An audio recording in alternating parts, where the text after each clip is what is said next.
Israel दौरे के दूसरे दिन तेल अवीव में प्रधानमंत्री मोदी ने भारतीयों को संबोधित किया।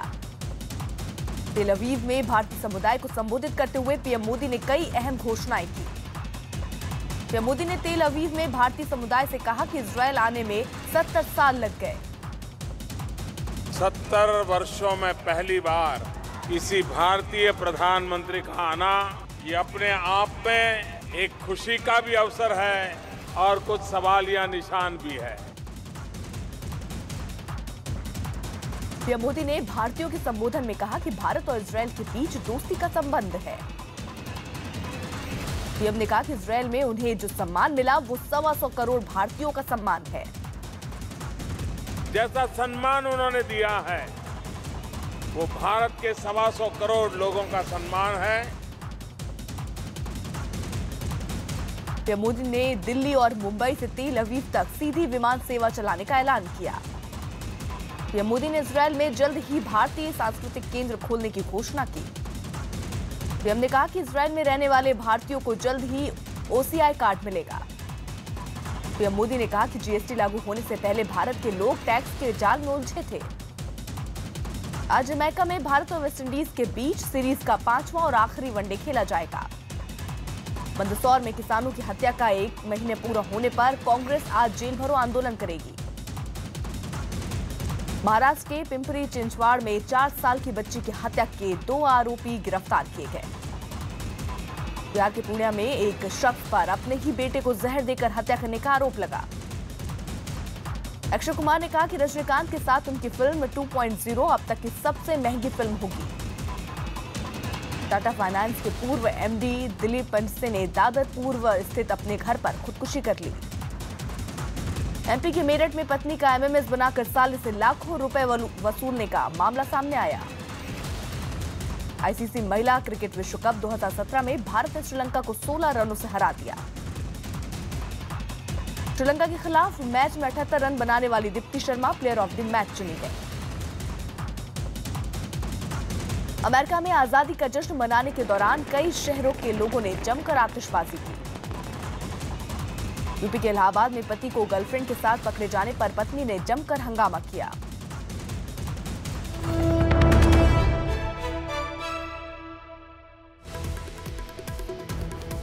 मनोज शर्मा की बड़ी खबर। छत्तीसगढ़ के रायपुर में मृत किसानों के नाम पर करोड़ों रुपए के लोन जारी होने का मामला सामने आया है। रायपुर के बेमतारा में छत्तीसगढ़ ग्रामीण बैंक से 130 किसानों के नाम पर फर्जी तरीके से लोन जारी किए गए। इनमें से कुछ किसान ऐसे हैं जो कभी बैंक ही नहीं गए। मनोज, जब कोई लोन लेने जाता है तो कई प्रकार की फॉर्मेलिटीज होती हैं, जांच पड़ताल होती है। ऐसे में इतना बड़ा फर्जीवाड़ा कैसे मुमकिन हो पाया? बगैर ये एक बात बिल्कुल साफ तौर पे सामने आ रही है कि जो सहकारी बैंक के जो मैनेजर हैं, कर्मचारी हैं, बगैर उनकी मिलीभगत के ऐसा होना मुमकिन हो ही नहीं सकता। क्योंकि जिस तरह से निकाले गए कई ऐसे किसान हैं, जिन किसानों से बातचीत हो रही है वो किसान बता रहे हैं कि वो तो बैंक गए ही नहीं, ना ही उन्होंने अपनी जमीन का या किसी भी जो, क्योंकि केसीसी लोन के बगैर उसके सामने आपको जमीन कोई ना कोई होना आपके पास जरूरी है। तो जब जमीन का कोई दस्तावेज उन्होंने तो नहीं लगाया, तो इसका मतलब है कि सारा का सारा सरकारी जो सहकारी बैंक है उसके कर्मचारियों और अफसरों की मिली भगत से सारा किसानों के नाम पे 2 करोड़ से ज्यादा रकम निकाली गई है। और पूरे मामले की जो सरकार कह रही है कि हम इसकी जांच करा रहे हैं। इजरायल में पीएम मोदी 26/11 हमले में अपने माता पिता को खोने वाले बच्चे मोशे से मिले। पीएम मोदी ने मोशे से बात करते हुए उसे भारत आने का न्योता दिया। You and your all family members, they will get a long-term visa from my government. So anytime you can come, anywhere you can go.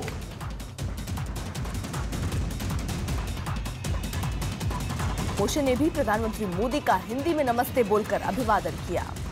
नमस्ते तुझे प्रधानमंत्री हिंदुस्तान, आपका स्वागत है हमारे देश में। इजरायल के पीएम ने भी मोशे को अपने साथ भारत लाने की बात कही।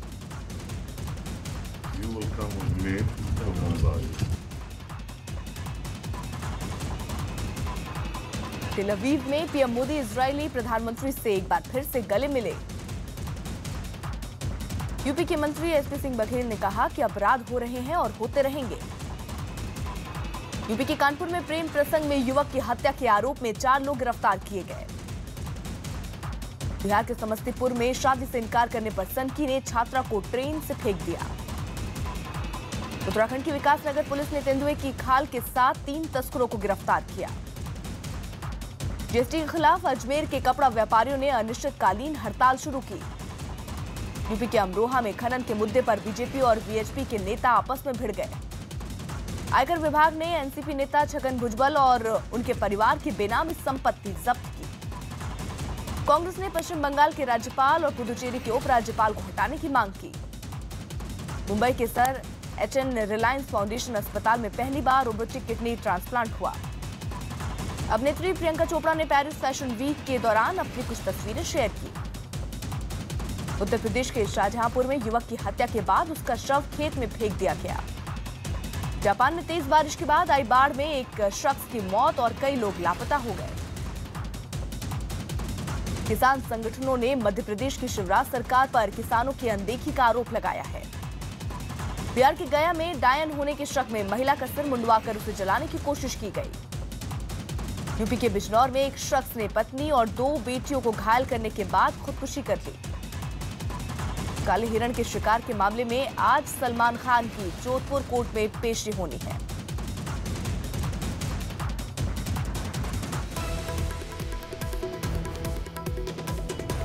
भवानी सिंह की बड़ी खबर, काले हिरण के शिकार के मामले में आज सलमान खान की जोधपुर कोर्ट में पेशी होनी है। सलमान को 2 अलग अलग मामलों में सीजेएम कोर्ट में पेश होना है, जिनमें एक अवैध हथियार रखने का मामला शामिल है।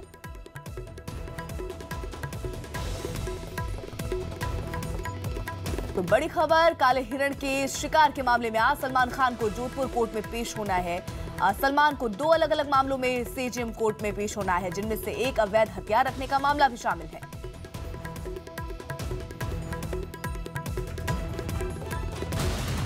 तेल अवीव में पीएम मोदी ने कहा कि भारत के डिजिटल क्रांति का हब बनने से दुनिया अचंभित है। निमंत्रण दे रहा हूं, आओ भारत आओ।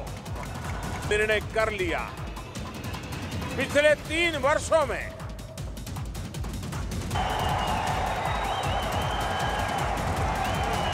ये बार बार कह रहा हूं, निमंत्रण दे रहा हूं, आओ भारत आओ। निर्णय कर लिया। पीएम मोदी ने संबोधन में कहा कि सरकार 2022 तक किसानों की आमदनी डबल करने पर काम कर रही है। स्पेन में यौन हिंसा के खिलाफ महिलाओं ने काला और नकाब पहनकर प्रदर्शन किया। पश्चिम बंगाल में सांप्रदायिक हिंसा रोकने के लिए सीएम ममता बनर्जी शांति रक्षक बल बनाएंगी। यूपी के मंत्री सिद्धार्थनाथ सिंह ने पश्चिम बंगाल की सीएम ममता बनर्जी को तानाशाह करार दिया। चेन्नई की एक अदालत ने अभिनेता रजनीकांत की बेटी सौंदर्या के तलाक को मंजूरी दे दी है। कर्नाटक के दावड़गेरे में एक साथ 5 से ज्यादा तेंदुए घूमते हुए कैमरे में कैद हो गए। अमेरिका ने पाकिस्तान को हक्कानी नेटवर्क पर कड़ी कार्रवाई नहीं करने पर लताड़ लगाई। यूपी के मथुरा में शादी के 2 दिन बाद भी दुल्हन गहने और रुपए लेकर फरार हो गई। चीन के उप प्रधानमंत्री लियो ने आमिर खान की फिल्म दंगल की तारीफ की है। मध्य प्रदेश के धार में नहर में नवजात बच्चे का शव मिलने से सनसनी फैल गई। यूपी के हाथरस में महिला छेड़खानी के आरोप में एक युवक को पीटते हुए उसे थाने ले गई। भारत के विरोध के बाद बर्मिंघम सिटी काउंसिल ने बुरहान रैली निकालने की अनुमति वापस ली। गोरखपुर में सत्याग्रह एक्सप्रेस के डिब्बे में पानी घुसने पर यात्रियों ने हंगामा किया। यूपी के मुजफ्फरनगर में बेखौफ बदमाशों ने दुकान के बाहर सो रहे युवक की हत्या कर दी। दिल्ली के जहांगीरपुरी इलाके में बदमाशों ने बुजुर्ग महिला को गोली मारकर घायल कर दिया। उत्तर प्रदेश के देवरिया में मोबाइल दुकान में चोरी की घटना सीसीटीवी में कैद हो गई। चीन के जिलिन प्रांत में गैस पाइपलाइन धमाके में 5 लोगों की मौत हो गई और 90 लोग घायल हो गए। काले हिरण के शिकार के मामले में सलमान खान आज जोधपुर की सीजेएम कोर्ट में पेश हो सकते हैं। दिल्ली हाईकोर्ट ने बच्चों की पढ़ाई छूटने के मामले में केंद्र और दिल्ली सरकार को नोटिस भेजा। पीएम मोदी ने तेल अवीव में संबोधन के दौरान इजरायल को आविष्कारों का गढ़ करार दिया। Israel is among the leading nations in the field of innovation. Israeli PM ने आतंक के खिलाफ लड़ाई में भारत के साथ खड़े होने का ऐलान किया।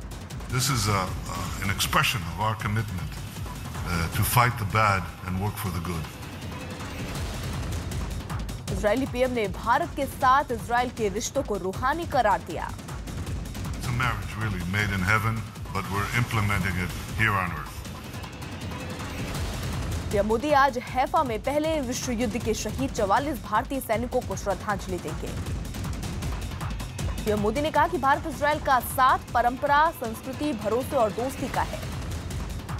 ये साथ एक दूसरे पर भरोसा और मित्रता का भी है। इजरायल दौरे के आखिरी दिन पीएम मोदी कई बड़ी कंपनियों के सीईओ के साथ भोजन करेंगे। यूपी के फिरोजाबाद में ट्रैफिक नियम तोड़ने वाले 6 पुलिसकर्मियों के चालान काटे गए। बिहार के सहरसा के रायपुरा पंचायत के मुखिया से बदमाशों ने 3 लाख की रंगदारी मांगी। यूपी के बहराइच में शादी के अगले दिन दूल्हे की हत्या कर लाश रेल की पटरी पर फेंक दी गई। राजस्थान के अजमेर में एक अज्ञात शख्स ने ट्रेन के आगे कूदकर आत्महत्या कर ली। असम में 13 जिलों के 834 गांव के हजारों लोग बाढ़ की वजह से मुश्किल में फंस गए। यूपी के बहराइच में घाघरा नदी का जल स्तर बढ़ने से नदी के पास के निचले इलाकों में खतरा मंडराने लगा है। मेलबर्न पुलिस ने बीच से लापता हुए ब्रिटिश परिवार को खोजने का अभियान तेज कर दिया है। आगरा में ताजमहल की सुरक्षा में तैनात पुलिसकर्मी ने फांसी लगाकर खुदकुशी कर दी।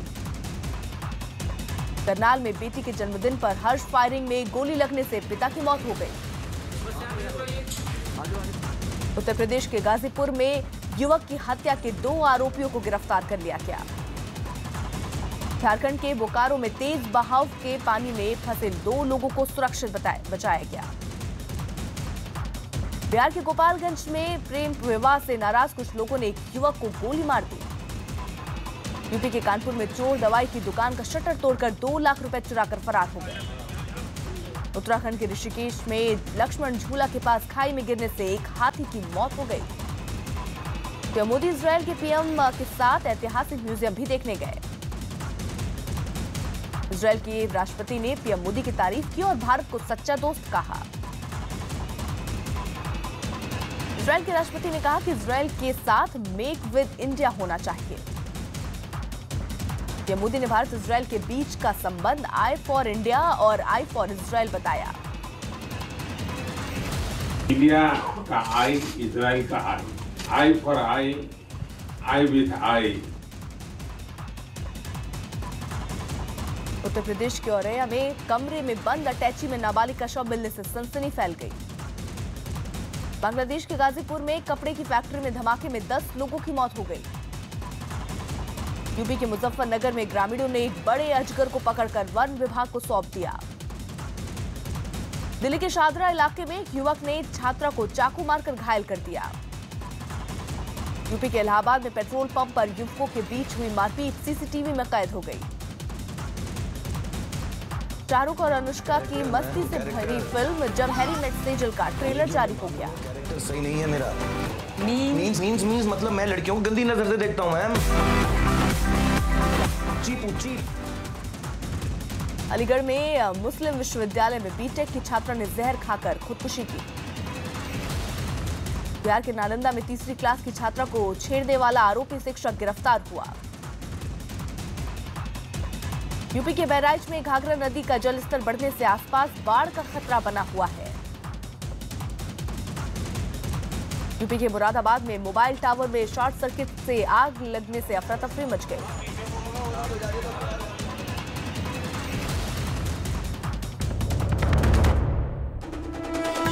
प्रधानमंत्री मोदी ने इजरायल में रहने वाले भारतीयों को दिल्ली, मुंबई और तेल अवीव के बीच सीधी विमान सेवा का तोहफा दिया। सेवा शुरू कर दी जाएगी।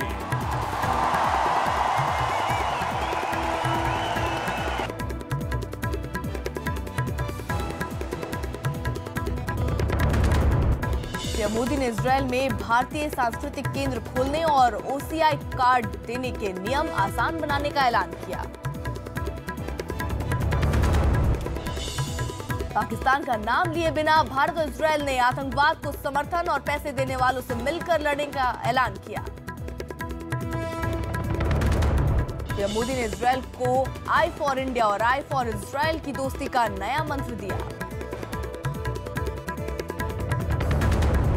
भारत और इजरायल के बीच अंतरिक्ष, कृषि और जल संसाधन समेत 7 क्षेत्रों में समझौते हुए। इजरायल दौरे के दूसरे दिन पीएम मोदी 26/11 मुंबई हमले में अपने मां बाप को खोने वाले बच्चे मोशे से मिले और भारत आने का न्योता दिया।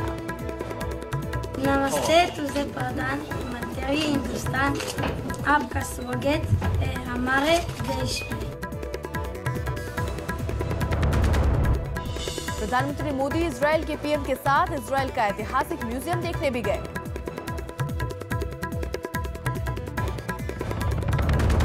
भारत और इजरायल के बीच औद्योगिक अनुसंधान और विकास के लिए $40 मिलियन का कोष बनेगा।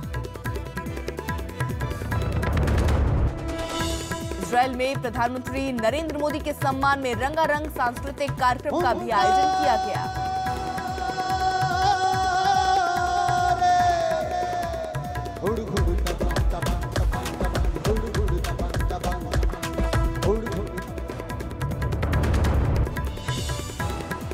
इजरायल में आज अपने दौरे के आखिरी दिन पीएम मोदी कई बड़ी कंपनियों के सीईओ के साथ लंच करेंगे।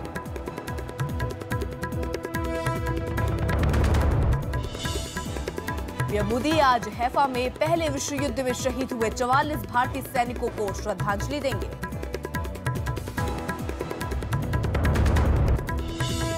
केंद्र ने पश्चिम बंगाल में हिंसा पर रिपोर्ट मांगी तो ममता बनर्जी ने शांति रक्षक बल बनाने का ऐलान किया।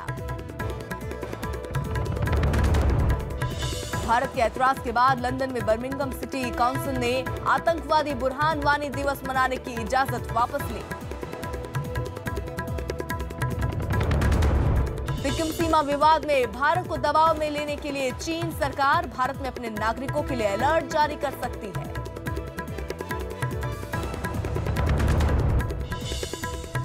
केरल से सांसद इनोसेंट वरीद ने विवादित बयान देते हुए कहा कि बुरी अभिनेत्रियां अपनी मर्जी से हमबिस्तर हो सकती हैं। मुंबई में टाटा फाइनेंस के पूर्व मैनेजिंग डायरेक्टर दिलीप एंडसे ने आत्महत्या कर ली है। काले हिरण के शिकार के मामले में आज सलमान खान को जोधपुर की सीजेएम कोर्ट में पेश होना है। भारत और वेस्टइंडीज के बीच 5 मैचों की सीरीज का आखिरी और निर्णायक वनडे मैच आज जमैका के सबीना पार्क में खेला जाएगा।